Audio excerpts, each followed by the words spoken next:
Hello, everyone, and welcome to Slash Film Daily for Friday, March 26th, 2021. On today's episode, we're going to have a spoiler filled discussion about The Falcon and the Winter Soldier, Episode 2, Star Spangled Man. This is Slash Film Editor in Chief Peter Soretta, and joining me on today's podcast is Slash Film Weekend Editor Brad Oman Hey, that's me. and Senior Writer Ben Pearson. Hey, what's going on? And Brad, you weren't here last week. That's true. I was absent, but I did watch the first episode of The Falcon and the Winter Soldier. Yeah, so why don't you tell us what did you think of the first episode? In general, I enjoyed it. It's definitely more straightforward than WandaVision as far as the storytelling style.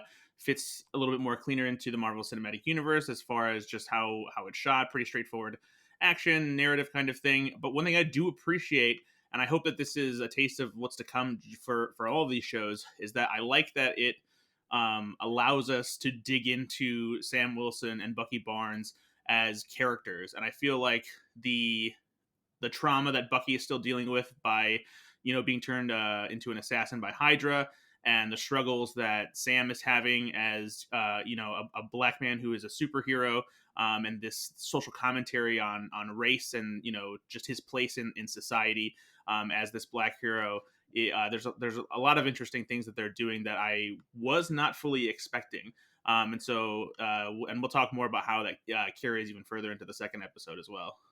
Yeah, these shows are about something more than the movies. And by that I mean, WandaVision being about depression and all, grief, and this being about the racial inequality and all that stuff, which I'm sure we'll talk about, which I think is very cool because we don't usually expect that from our Marvel products or Marvel content. Okay, let's get into feedback. We got a couple emails. To be honest with you, a bunch of them were invalidated by stuff that happened in this episode, so I don't really have much to read.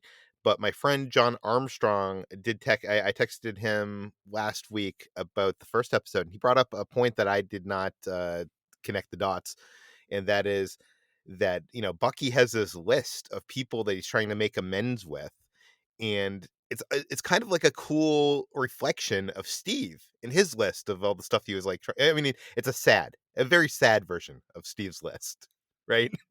And it's also two men at a time, uh, you know, unwilling to have these lists on their phones. They have these like small spiral bound notebooks, but I don't know. I always like when they do those kind of reflections of other things in the Marvel Cinematic Universe, and I think that is intentional. I don't think that's just like a coincidence. But okay, brief reaction to this episode. It's finally the Falcon and Winter Soldier, right? Like the first episode had these guys on their parallel tracks or the two separate tracks. This one they collide, and it's all about that collision and how these guys are gonna get along with each other to defeat evil in a time where they both have some serious issues with each other. And I really like that the action in this one wasn't as good as the first one, but I do like that they're bringing in all these new characters to the mix, and it's certainly making this thing a little bit more interesting. Ben, what did you think? Oh boy. I didn't like it as much as the first episode, to be honest with you. I think a lot of this episode just doesn't really work that well. The action stuff, the sort of dynamic between Bucky and Sam, which to be completely frank, I've never super like latched onto, and that's never been my favorite dynamic of anything that they've been doing in the Marvel Really, I movies. love that bickering back and forth. It's like two brothers, like. It's real tough to get right, in my opinion, and I feel like this, the in movies like Civil War and other instances where those characters have appeared and done that bickering thing, it has been done okay. It's been better than something like Hobbs and Shaw, for example, which I think is like one of the worst examples of this kind of macho bullshit posturing back and forth. That's a way worse version of this dynamic. But I have to say, in this episode, and there were several points, especially the therapy sequence, which we'll get to. It just felt like I don't know. I guess that part of their relationship came to the forefront more, and I personally appreciate it when they're each like doing their thing and they're uh, focused on a task at hand instead of exploring the relationship between those two title characters, which I personally just don't find that interesting. And maybe I'm in the minority there, but yeah, that's where I'm at. So because there was so much of a focus on that in this episode, and because I don't know, I wasn't as high on this one as I was on the first episode. Brad, your brief reaction. Yeah, I completely disagree with Ben. I'm surprised that I'm finding myself enjoying their dynamic even more than that I thought that I would, because I've been hesitant to like be fully on board with the series just because it felt like it was treading familiar territory, the buddy action cop comedy kind of formula. But because of how they're digging into these characters and understanding the dichotomy between these two, I like this approach of that. It's easy on the surface to see. It's like, oh, they have this little bit of like playful rivalry with each other, and that carries on throughout the thing. But it's a thing where the rivalry, I think, feels genuine because they're essentially two people. Obviously they're forced to work together because they're both, happen to be the close friends of Steve Rogers. One from decades ago and the other one from contemporary times, and so they each reflect different values of what Steve, found to be the good in people, and like people that he thought deserved, a I guess a second chance. Bucky deserved one on a more extreme level after being turned into an assassin by Hydra, and Sam deserved one after you know previously being in the service, and then taking time to focus more on veteran affairs and taking care of people who had previously been in the war. And so I like the idea of bringing these two together and them having a little more depth as opposed to just throwing two characters together who constantly bicker. And but even then, the bickering itself, the dynamic between them, I find really funny. The conversations they're having, it feels really natural. They feel like characters who have you know been lived in for a while. They understand each other, and so I like that a lot. And I think that the action is great too. I thought that the fight sequence on top of the two trucks was pretty impressive. I've been overall very surprised by how good and how large scale the action sequences have been for this being a Disney Plus series. Okay, and this episode is 49 minutes, so it's a similar running time of the first episode. So it looks like we're going to be getting hour-long episodes for this entire season, which is kind of exciting for someone like me who likes the longer episodes. I think with credits, it still ends up being around like 45 minutes. Yeah. So it's like a standard hour long, network cable TV show. Yeah, but last week we were like wondering, was it just like a longer opening episode? But it looks like it's, I don't know, I could be wrong, but it looks like it might be the par for the course. This episode starts with a cold open, which makes me think that last episode was originally written with one. I had a theory last week, Brad, that originally that action scene was supposed to be the cold open and then go into the logo, and then it was going to go to, Falcon giving away the shield and stuff like that. But anyways, the last episode kind of left us with this weird looking new Captain America announced. And this is not what I expected. This episode opens with them humanizing John Walker, this new Captain America, is played by Wyatt Russell.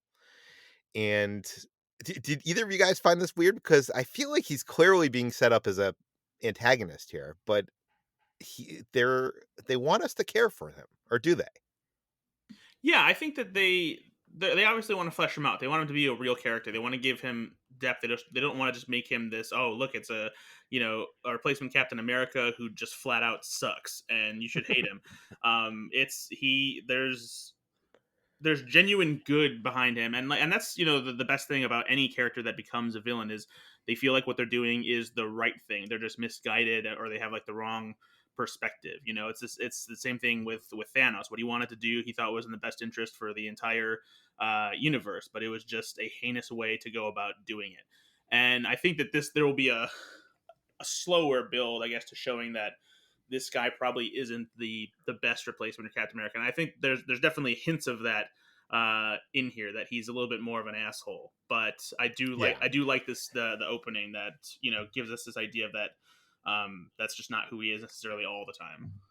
Man, I really liked this opening scene, and I thought that signaled that we were going to see this side of this character for much longer, because he's in his like army fatigues and he's talking with his friend, and he really seems to be like taking seriously and sort of grappling with what it means to become the new Captain America. And then almost as soon as he like puts on that costume, it's almost like a switch is flipped in him and he becomes like this smug dick. And like, you know, you're clearly supposed to not like him in this episode because you see Bucky looking, you know, watching his TV broadcast and like, you know, shaking his head and making this face. And we saw the same thing with Sam in the previous episode.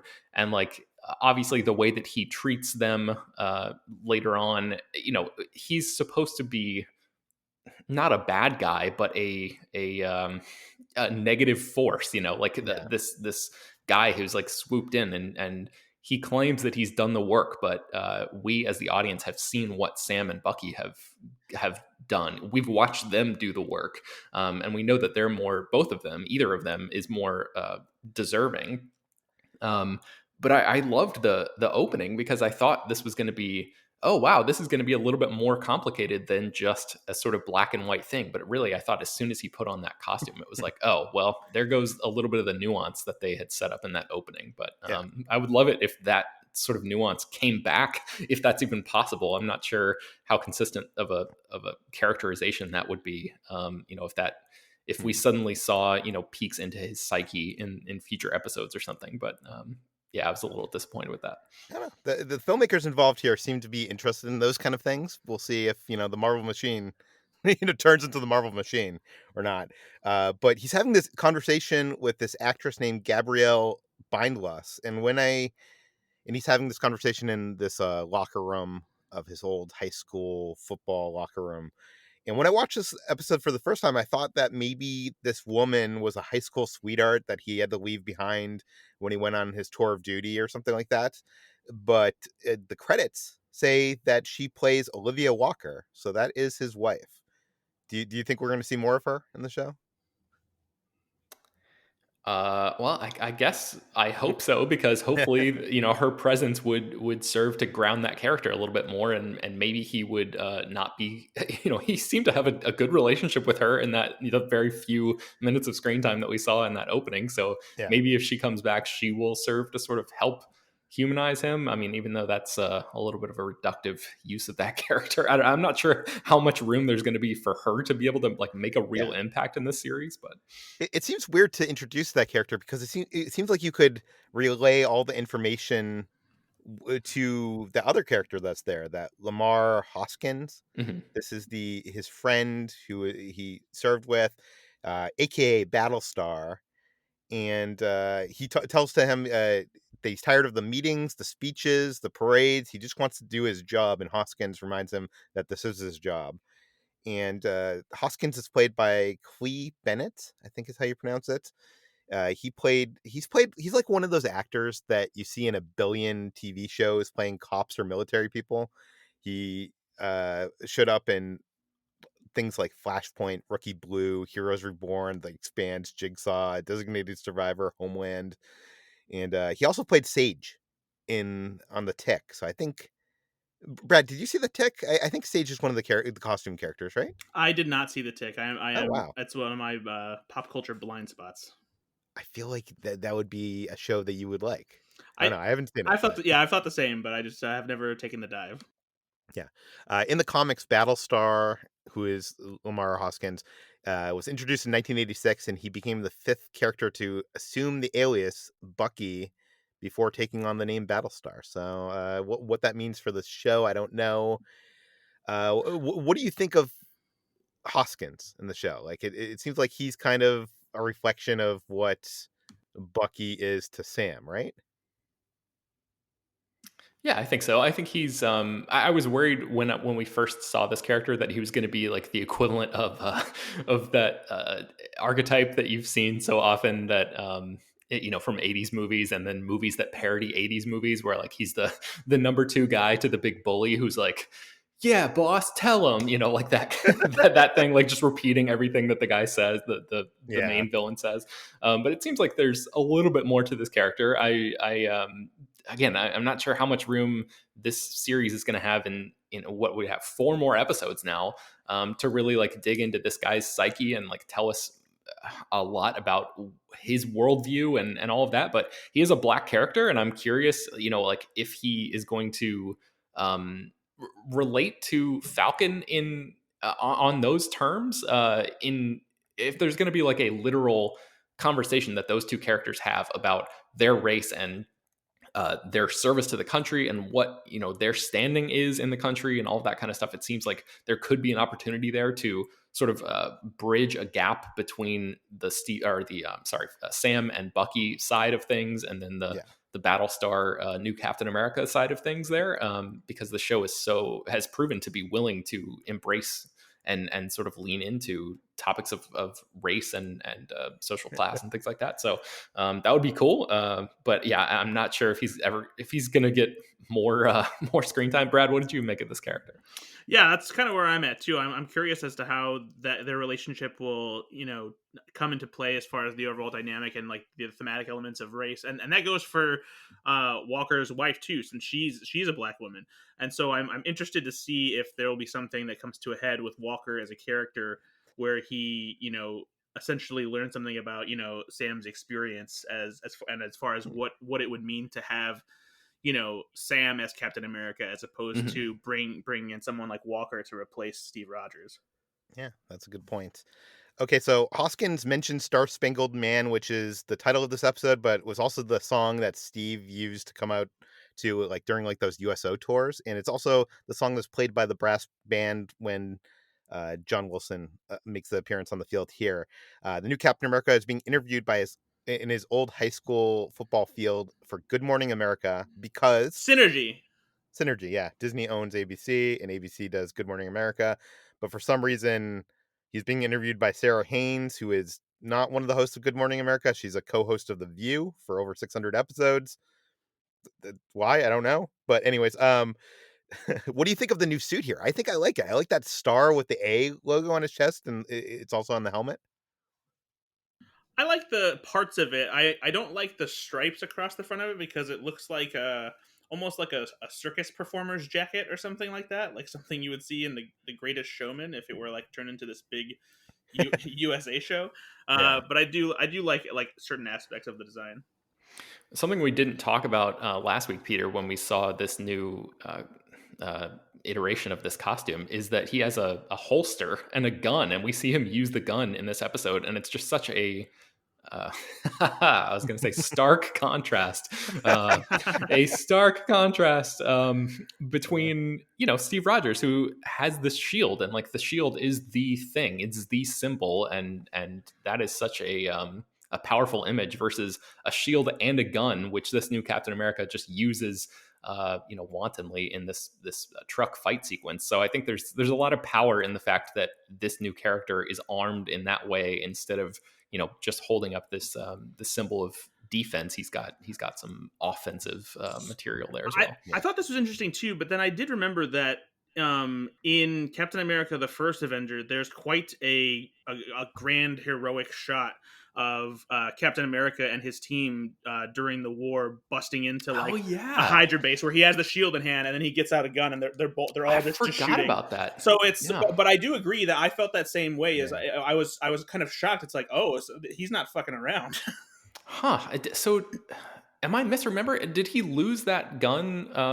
When he became like when he got into the modern era, Brad? Do you remember? I Because that wasn't part of his costume in the later movies, was it? No, he didn't have a gun when he came back after being on the ice for all those Okay. years, and so it was never something that was addressed like, oh, you're not carrying a gun anymore. It was just something that he didn't do anymore. Right. I Okay. don't even think he used it that much in that first movie. I think it was just that like one shot or maybe another shot too. But it No, wasn't that's a like he good point. was I'm glad you wielding said his that. gun a lot. But yeah, in the comics, he never had a gun. He chose the shield because he felt like the shield would better embody what a character like Captain America is trying to stand for. Um, the interviewer gives John Walker's backstory, claims that he tested off the charts in every category, and we see him wielding the shield in a way that doesn't look human. It looks almost like he has superpowers. Then moments later, he says that he doesn't have any super strength. What do you guys think is up here? I don't know, which part did you think that he exhibited super strength in? when he was throwing when he showed throw the shield and it, like, went through a bunch of things and then, like, came back to him, like, it didn't seem like something a normal person was capable of doing. It felt So I think that's a fair perspective, but I think that that's just how the shield works because they've talked about how the shield kind of defies physics, and I feel like it's the kind of thing with training you can figure out how to throw it and get it back to you. And he's definitely a strong person, but I mean, look at Falcon doesn't have any superpowers either, but he's also would be able to do that as well. yeah. I I should love mention that part. I like the footage, the training footage of him throwing the shield. It just Yeah. looks so cool. yeah. So even though you kind of are meant to hate this guy, it's like, damn, he's really good with that shield. I should mention that in the comics, both him and Battlestar did take the super serum. Um, what do you guys think of Wyatt Russell as a whole in this episode? I don't know. I love his short haircut because we're usually seeing him with longer hair, right? And I think he's very good at playing that, like, on the line of, like, you don't know if you should like him or hate him. Like, sometimes he's smug and sometimes he's very relatable. Yeah, absolutely. He's got an all-American vibe to him for sure that makes him feel like he could easily be a new Steve Rogers, but it's one of those things where after you spend some time with him, you kind of understand it's like, okay, so it's I guess earlier when you were talking about him, it reminded me of Jerry Maguire, where I feel like this is a character who plays with his head and not his heart. It's all business, and there's not necessarily passion behind it once he reaches a certain point. Like if he's pushed, then like he has no problem fighting back. And I think that there's Steve Rogers had lines, and I feel like John Walker doesn't have those same lines.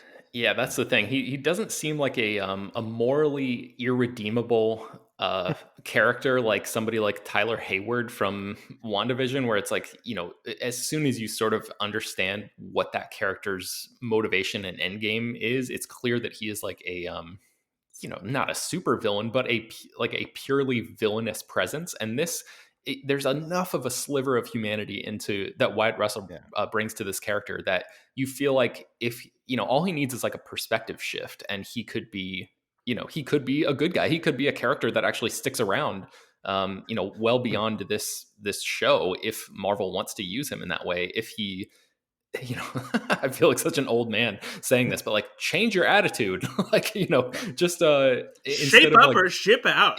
yeah, Yeah. exactly. So In the comics, he does become a different character, right? Like, he's not Captain America. He's oh my god, the it's Patriot something. It's some you. It's U.S. agent, isn't it? what was that, Brad? Did we lose Brad? No, I'm here, but you guys cut out for a second for me Okay. as well. Let me put a time code. This is gonna be great.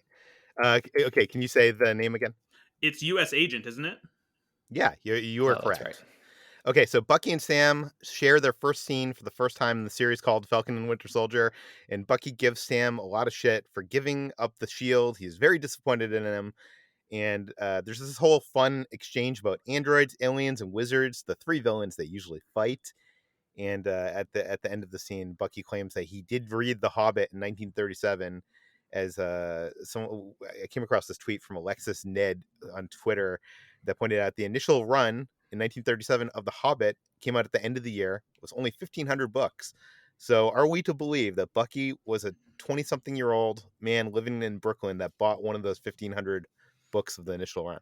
I mean, maybe he was just in the right place at the right time. So Sam and Bucky are going on this mission to Munich to chase the Flag Smashers, the group we saw in last week's episode. Bucky questions Sam about his plan, and Sam says, "I have a plan," before jumping out of the plane.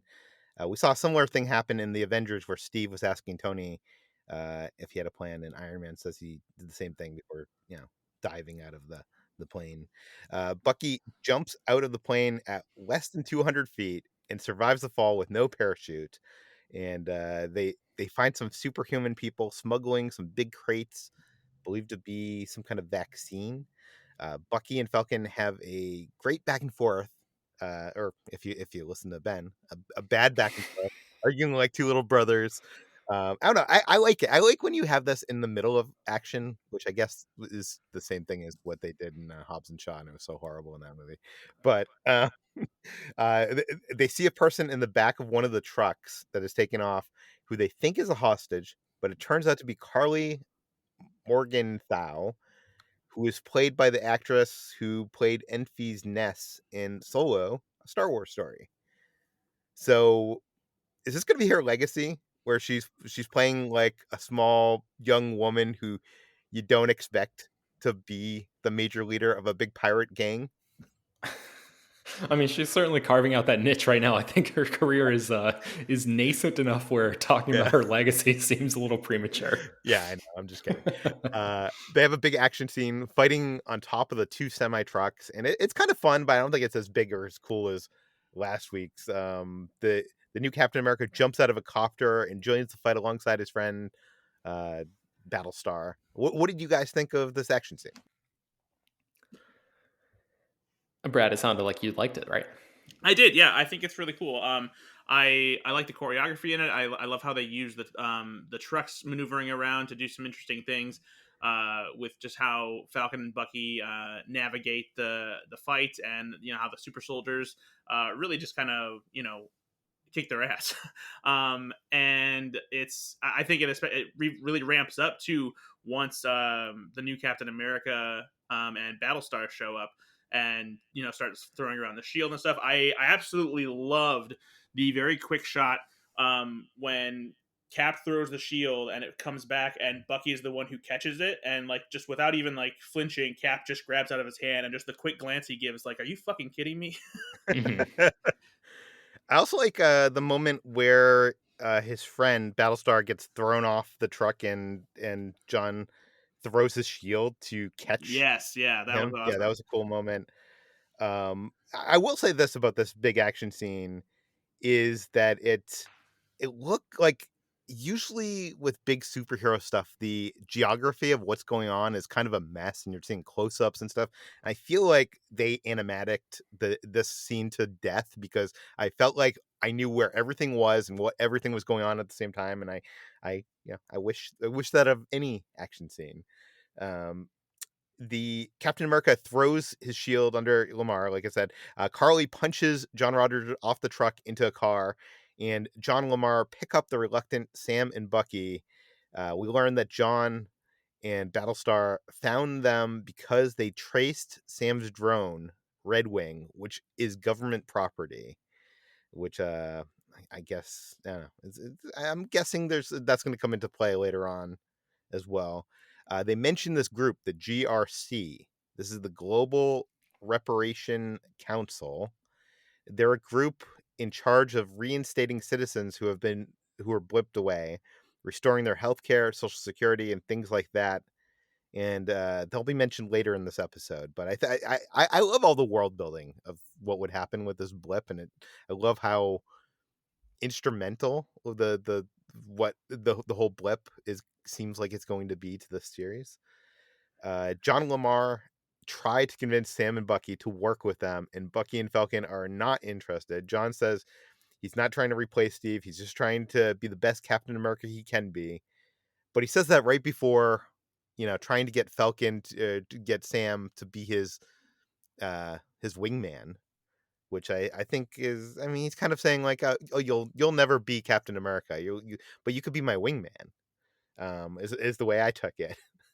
It really feels at this point of the show that John Walker, like, I don't know, every scene I have new opinions on him, so it's interesting.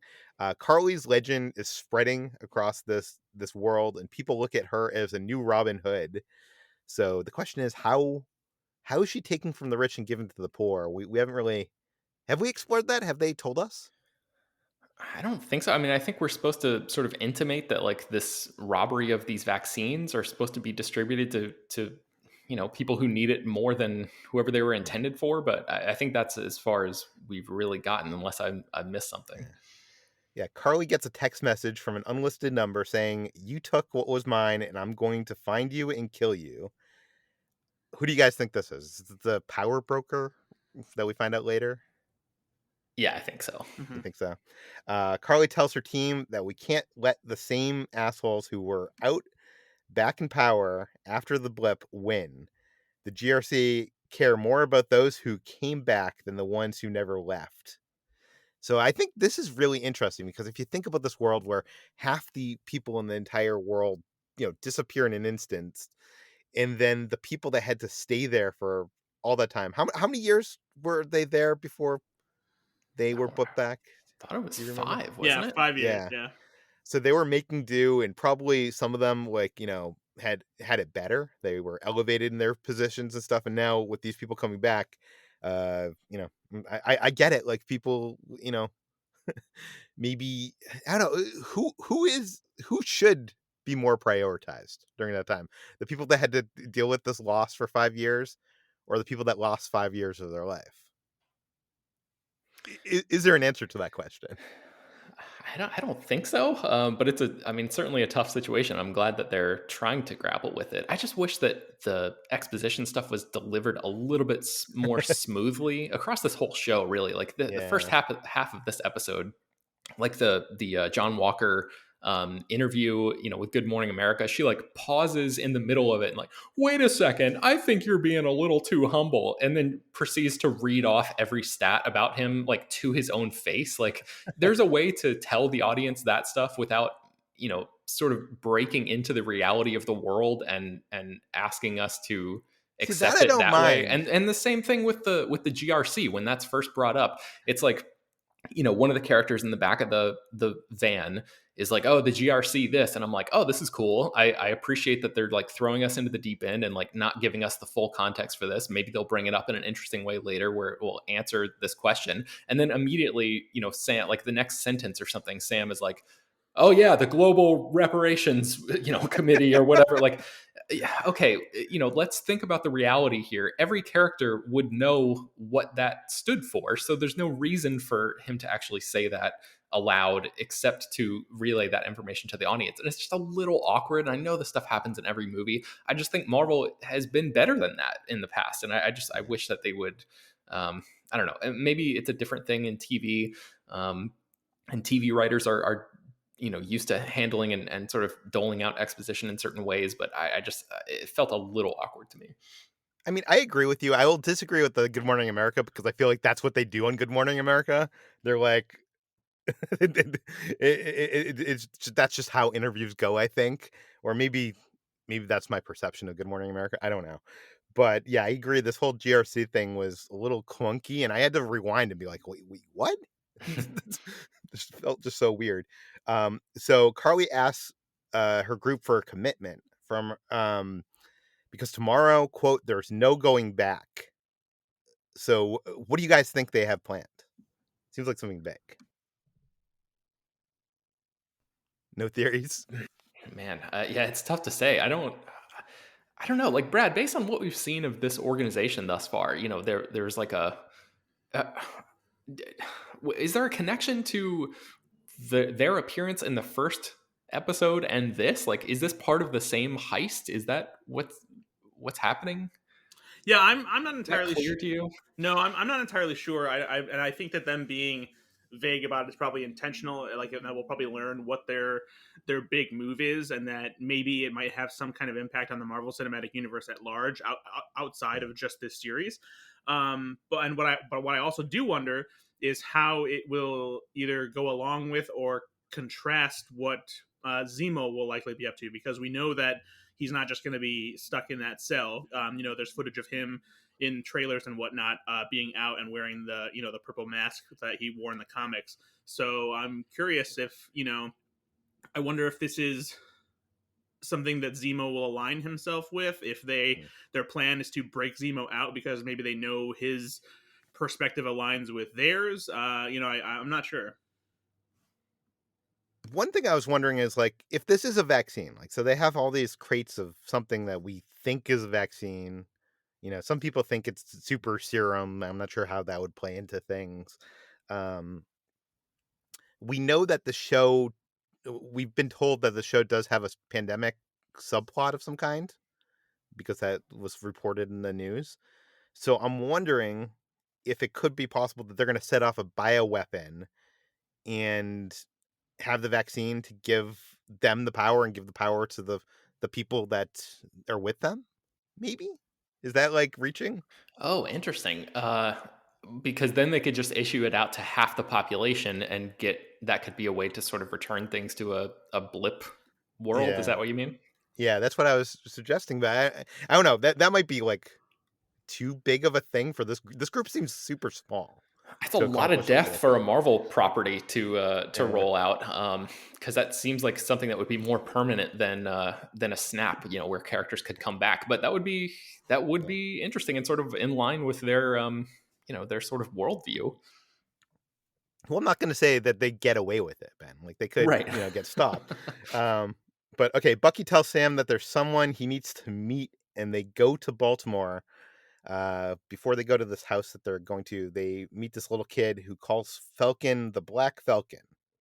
What do you guys think of that whole interaction? I think it's just a way to sort of humanize the characters a little bit and give us like a small sort of moment of levity and give us a little bit of an insight into how Sam thinks about himself. Yeah, So yeah, it was just a yeah, nice little moment. I also think that there's a little bit of maybe commentary there too about how there are certain superheroes that have been given a moniker that dictates their race. Natalie Portman is the female Thor, Yeah, or that kind of. yeah, so like calling him Black Falcon almost seems like in some ways reductive, but at the same time, on the other side of the spectrum, I part of me wondered if maybe it was a way of his dad, being proud and calling him Black Falcon because he is a black man and wants that to be something that's prominent. So I Yeah, think that's what I was thinking too. yeah, there's a couple different ways to read it, I think. Yeah. Okay. So they find the slightly rundown house and they meet Isaiah Bradley. He's played by Carl Lumley. This is a 70-year-old actor who is a veteran of television and screen. He's had 177 roles over the last like 40 years. And notably, he played Marcus Dixon on Alias. He was a detective in Cagney and Lacey. He recently was in Doctor Sleep, and he voices Manhunter in a lot of the Justice League animated movies. Um, it's also worth noting that we meet his grandson, Eli Bradley, who in the comics plays Patriot, one of the Young Avengers. In WandaVision, we met Wanda and Vision's children, who are some of the Young Avengers. It seems like they're building up to the Young Avengers. Do you think they're setting up Eli Bradley to be part of that group? This seemed more just like a little comics nod to me, Yeah. than anything. But I guess there's plenty of opportunity for him to become a bigger presence later on if they choose to go that route. Yeah, fair enough.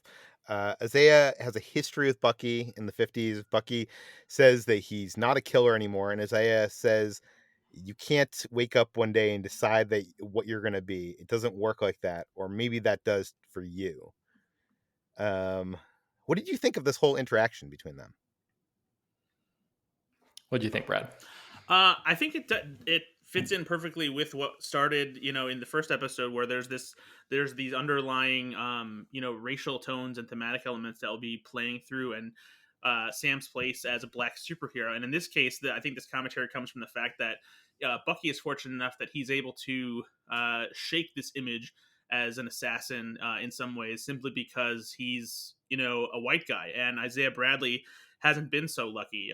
This is a character from Marvel Comics who was part of a large experiment where 300 African American soldiers were served as test subjects for the super soldier serum to create more people, and most of them died.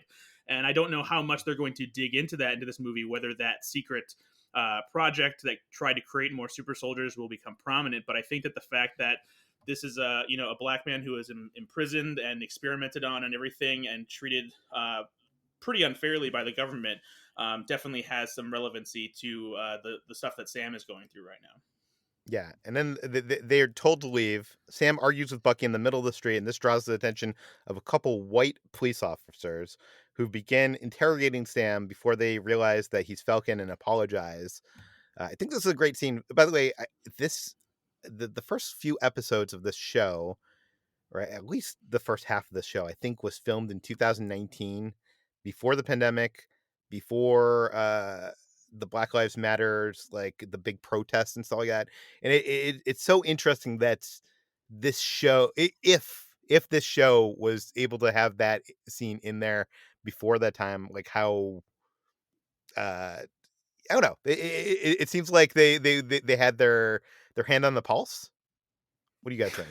I mean, unfortunately, that pulse has been pulsing Yeah. for many, many Oh, yeah, yeah, decades. I'm not saying So, it's nothing insightful, but, like, it's interesting that a big Marvel thing has that, and it was filmed before. Yeah, I guess you're right.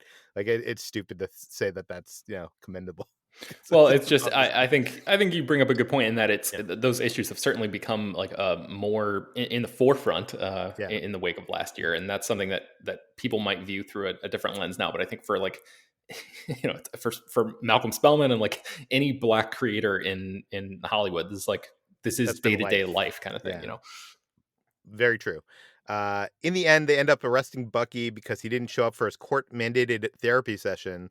And it's interesting here that even when they arrest Bucky, they kind of apologize for having to take him into custody, compared to how they treated Sam at the beginning of this interaction. Mhm. Just like, yeah, the difference there. John Rogers gets Bucky released and John says, Walker, or sorry, yeah, where did I get Rogers? John Steve Walker. Rogers. Yeah. John gets Bucky released and says that Bucky is too valuable of an asset to have him have to adhere to these regular therapy sessions. So, what do you think is going on here? Because at this point, it seems like they're already in this adversarial position, but it seems like John is helping out Bucky because Bucky doesn't want to go to these therapy sessions. What is his end game? Is he trying to get them to join him still at this point? Yeah, for sure. He thinks that there's still a chance that they can work together, that they can team up, and so he's doing him a favor, maybe as an act of good faith of helping him out and hoping that he'll follow suit and do it. But I think this also leans into more about giving us an idea of John Walker as a character, because Steve Rogers wasn't the kind of guy to throw his name around, throw his authority around, and dictate who should do what. He until somebody like essentially put him in the position of being a leader when he was forced to.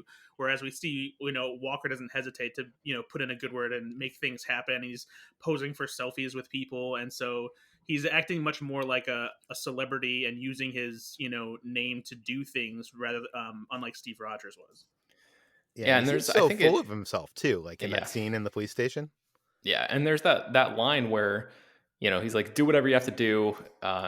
We've got some unfinished business, him and I, and same for you, Sam. Basically, so I that seems a little bit more ominous than just like we have a mission to complete. To me, it seems you don't. That's not really something that you say unless there's some sort of yeah, like ominous intent behind it.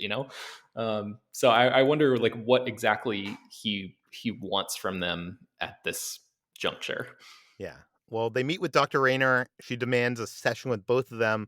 And it's almost like a couples therapy session. It's a lot of bickering. There's a staring contest. Bucky confronts Sam about giving up the shield Steve gave him, and there's that really sad line that like you can see, what this means to Bucky, where it says maybe he was wrong about you, and if he was wrong about you, he was wrong about me. What do you guys think about this scene? Yeah. Oh, go ahead, Brad.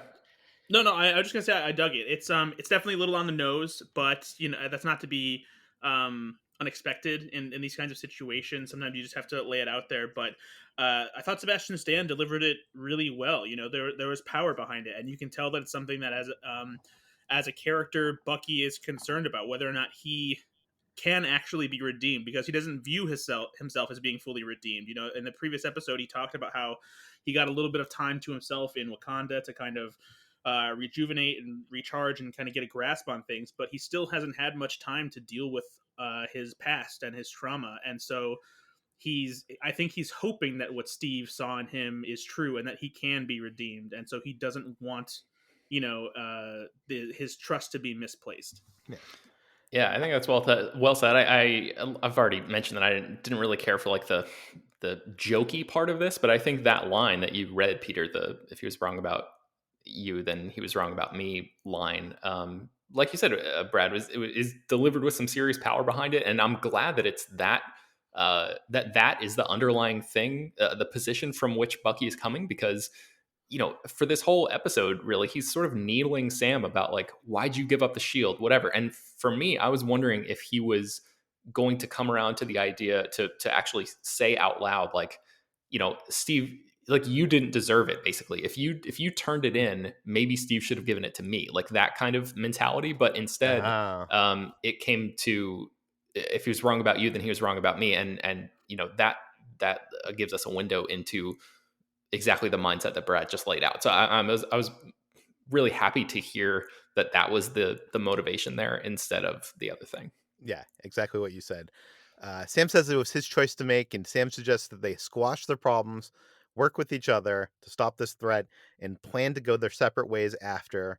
Uh, John and his friend are waiting outside the station for them, and they again try to convince them to combine their resources.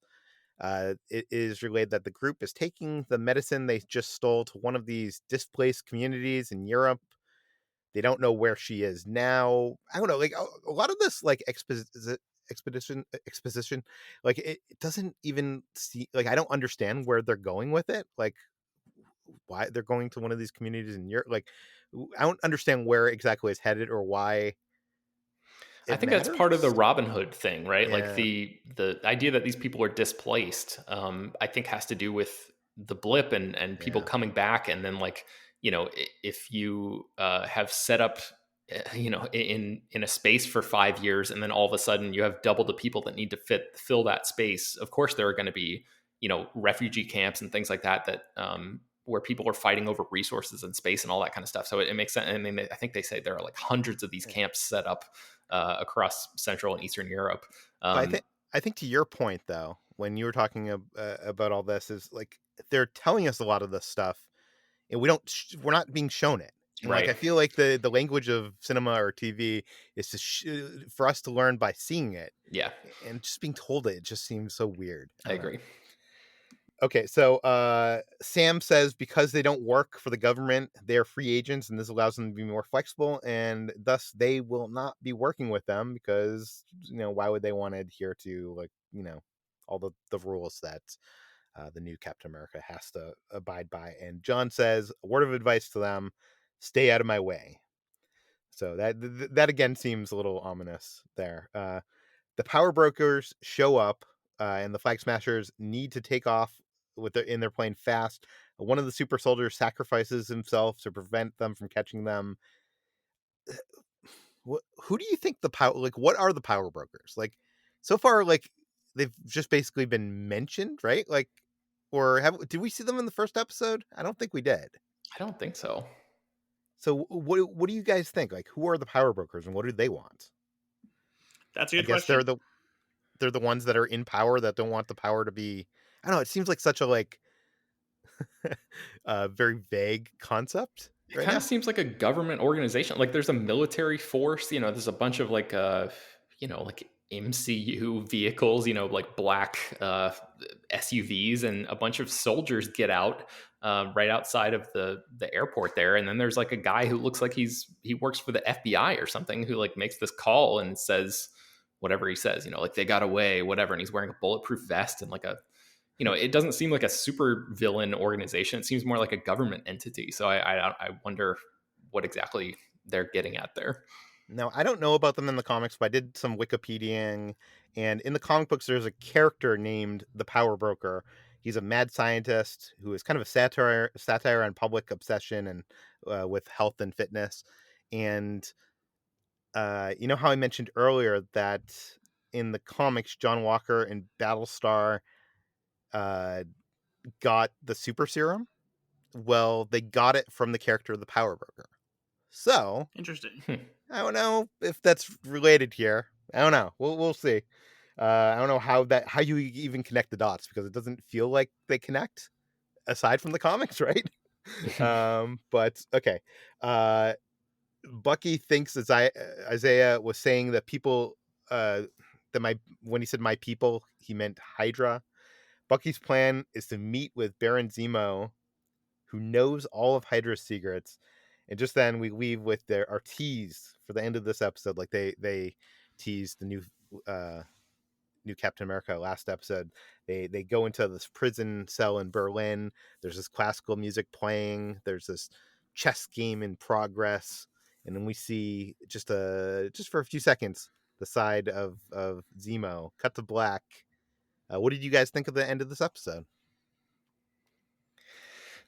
I'm curious about where it's going. I just didn't really love this episode as a whole, and I think the tease of him is a lot less of a cliffhanger to me than the last episode was, because I think we have a sense of Zemo as a character much more than we had a sense of what John Walker was going to be like, and obviously we learned a lot about that in this episode. But I think there was so much of an open question at the end of last week's episode of like, how exactly involved is John Walker going to be in these events? Is he basically just going to be a puppet like Steve Rogers was, back in the 1940s? Is he going to be an active antagonist? What's going on? And we have such a history with Zemo already that for them to end the episode saying, all right, we're going to go see Zemo, dun, dun, dun. And then you see Zemo in a cell and then it just ends the episode. It's like, okay, all right, let's just get to it already. Like, what is the big deal here? But yeah, that was just me.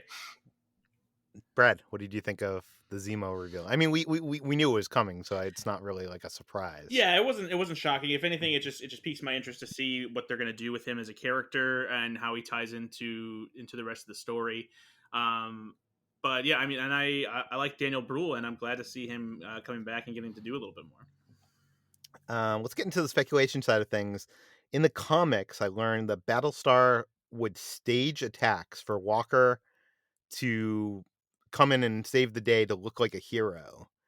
I'm not sure they're doing that in this show, but do you think there's any way that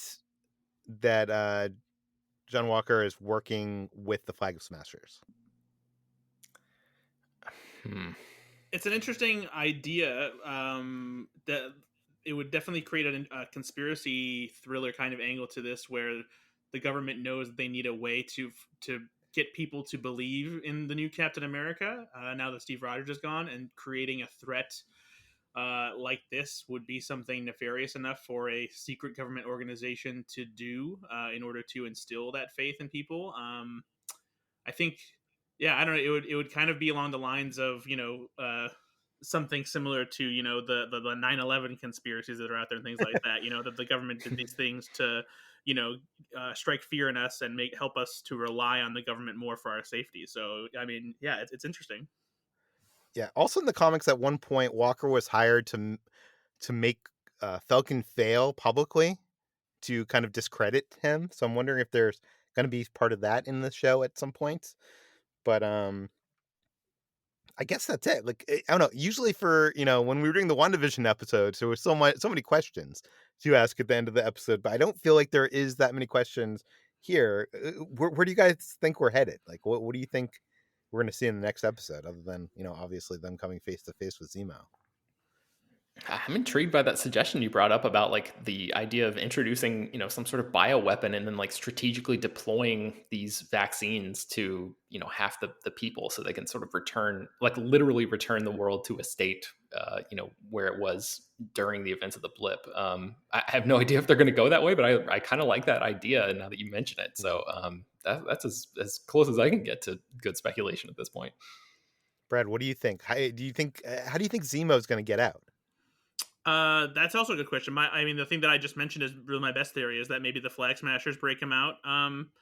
But we know that Zemo is quite the manipulative character. He knows how to get what he wants, and he is one of those people who seems to be, playing chess when it comes to his moves. And so, yeah, I don't know. I think, and the one thing that's interesting too, and this is something that we talked about, when we were watching WandaVision, is that we're getting close to the point where there's not a ton of footage in the trailers that hasn't been seen. The only things that I can think of are like, there's a couple shots where Bucky and Falcon are like in a nightclub of some sort, and maybe just a couple of quick action beats that you don't really know what's going on. But otherwise, we're heading into uncharted territory as far as the footage we've seen. And Zemo out of jail, as you mentioned earlier. Yeah. As well. Well, we saw the new Captain America get somebody out of jail in this episode. So if he has that ability, and he could be a diplomat that maybe could get Zemo out of jail. So maybe Falcon and Winter Soldier will have to sort of go back to John Walker, like hat in hand, and say, "Hey, can you help us? Get this guy out or something." That could be a way to sort of keep him tied into the action if they don't want to just do the splintering off of those characters being on parallel tracks and then potentially clashing at the very end of the series or something like that. Do we think that Zemo is gonna be a positive character in this? Like, I don't know, I just assumed that he was gonna continue being an antagonist, but they're gonna work with him in some way, but I guess I don't know. Like, what do Maybe you it'll be guys like a Hannibal Lecter kind of Yeah. Yeah, situation where like he's in jail for most of the series, and then maybe they get him out at the very end or something like that. I don't know, Brad. Have we seen like much footage of Zemo outside of? Well, there's that. I remember there's that shot of him like standing at a statue, like sort of mourning the loss of Sokovia and like his family and stuff like that. But yeah. The has only there been more of I him? there's one shot of him with the purple like ski mask thing on, and then another shot where he's walking and he has it in his hand, and it's like a slow motion shot. But otherwise, I can't recall any shots where like there's him involved in action or doing anything like significant that would make sense, in the context of the show. Hmm. You can find more of all the work at slashfilm.com. You can find this podcast on Apple Podcasts, Google, Overcast, Spotify, all the popular podcast apps. Please feel free to send your feedback, questions, comments, concerns to us at peter@slashfilm.com. We like hearing your theories, your speculation. Is there anything that we missed? Point it out to us, and maybe we'll read it in an upcoming episode. Please head on over to our Apple Podcast page and write us a review. You could write just like one sentence or two. Helps us out quite a bit. Thanks for listening, everybody. We'll see you on Monday.